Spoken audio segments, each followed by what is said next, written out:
Hello! For this book talk, I wanted to discuss They Call Us Enemy by George Takei. Now, this is a very famous man who's well known for being on the Star Trek TV show years ago. Unknown to some, he had a very rough childhood. He was actually in America with his family after Pearl Harbor. This means him and his family were taken into the Japanese internment camps. So this book is actually written as a graphic novel, which is fantastic because it makes the topic of the Japanese internment after Pearl Harbor very approachable for people of all ages. So it would be good for YA teens, also middle school students, or even adults who wanted to have a better understanding of what happened.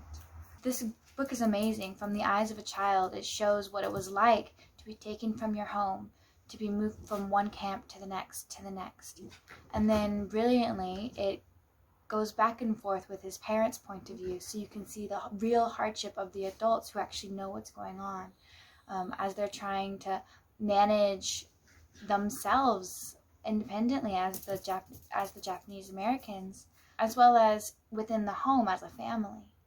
So this book does follow George from the time he's a very young child until he's a teenager and he's an adult and he's getting his first movie roles, and it's showing the discrimination he faced from childhood up until adulthood, until at one point when after he was so successful he was given awards and was able to use his success as a platform to talk about all the things he went through, all the wrongs that he faced. If you've ever been curious what it's like to have these kind of traumas for the children in direct comparison to how the adults face the situation, this is a really surprisingly great resource for you to better understand what happened, to have a glimpse into history, to understand the hardships people who face discrimination to this level really face.